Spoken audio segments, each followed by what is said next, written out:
Welcome to Samarkand for Uzbekistan Economic Forum 2022, where I am delighted to be joined by Mr. Shiksin Chen, Vice President of the Asian Development Bank. Thank you very much for joining us. You're welcome. Yes, thank you. So what are the priorities of ADB currently in the region?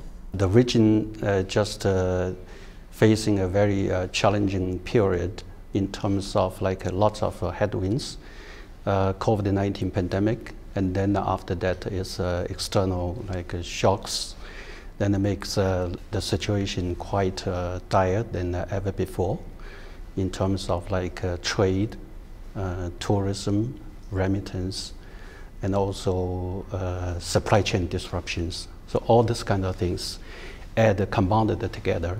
The region, generally speaking, facing a fiscal deficit increasing, and also the volatility of the currency situation as well, and also the supply chain difficult, comes to the result of a very difficult situation, food security, energy security, and also how government support the structural reform agenda. This is kind of a very challenging period. But for ADB, we're also looking at, crisis is crisis. At the same time, how about opportunities? So we need to pay more attention during the very challenging period, how to look at, work on some opportunity windows. So with that, I think maybe a couple of areas the region can explore the way of cushioning the development of the economy and the social as well. The first, most important, is trying to change the development model from a traditional way. This is a good opportunity for understanding we need to go green.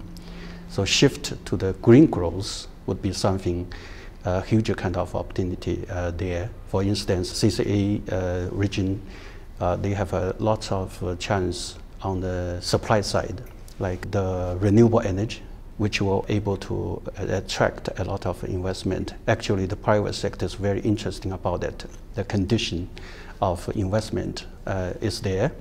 At the same time, the energy efficiency as well. So you can see lots of many years, the hydropower, it's also overdated.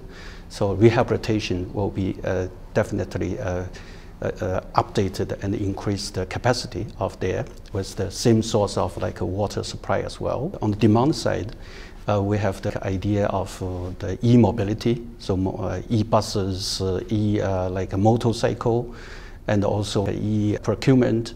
So those from the demand side, you can see this is a kind of huge kind of opportunity. But thing is that how we reform our system, specifically the upstream, then can help enable those kind of investment, and then we can come up with green growth. So this is something very important. Second, we are thinking about the human capital development.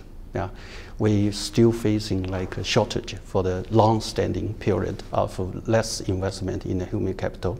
If you invest in education, the growth curve will be getting deeper. So that means we'll get a quicker growth with the short of the part of the bottle. Yeah, so we can somehow fix that as well. For the human capital development, education especially, we are looking at the high quality of education here, in the region. So then can provide more skilled people, young generation, for the market, for the demand, against the growth trend. Another area is looking at the remote area, vulnerable group, including the women and the girls. Then they will also add lots of skilled labor force participation as well. Not to mention the healthcare sector as well. Private sector now also look at the healthcare area, so this is a huge kind of opportunities as well, like hospitals, medicines, essential supplies. The third area is we really like to support and boost the private sector participation. So it's not only traditional ways, but for support, enabling the private sector improve the doing business, and then the private sector can come in for many emerging areas like digitalization, e-commerce, huge kind of the potentials there. Then we need to support that.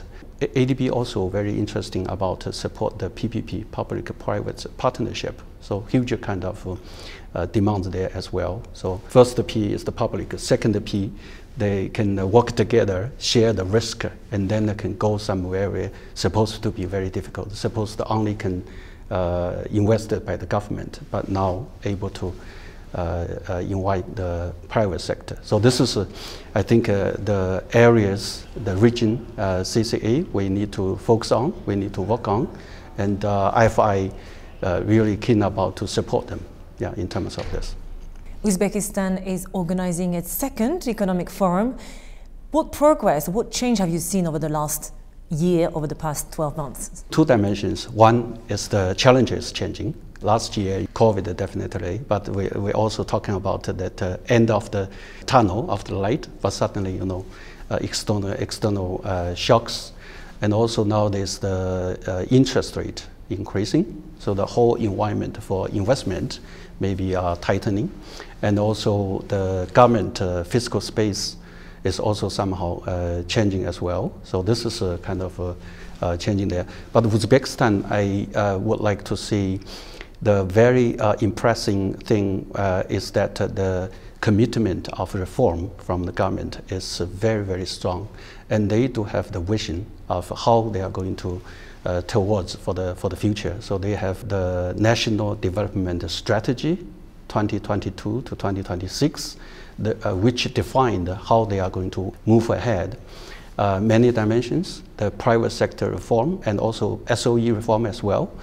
Now they are talking about how to attract the more private sector participation, and also how to reform the banking sector as well. How to think about invest for the food security. For instance, how to invest for the agriculture infrastructure to increase the productivity of the agriculture, and also working more on the value chain about agriculture, the agribusiness development as well. And also they are looking at the social protection, social stability, which is very much important to pave the way for the longer term development. So more attention to the vulnerable groups, to support people who've been affected by the COVID as well as external shocks, and also the energy, whereas I talk about the region, energy security, renewable energy increase, targeting 2030, 30% of the energy come from the renewable energy, and even solar and wind, huge kind of potential here. So talking about 2030, 12 gigawatts. So those kind of things, I think it's really something put on the table. And also the MDBs, ADB would like to provide with the support. Mr. Chen, thank you very much. Okay, thank you. Thank you.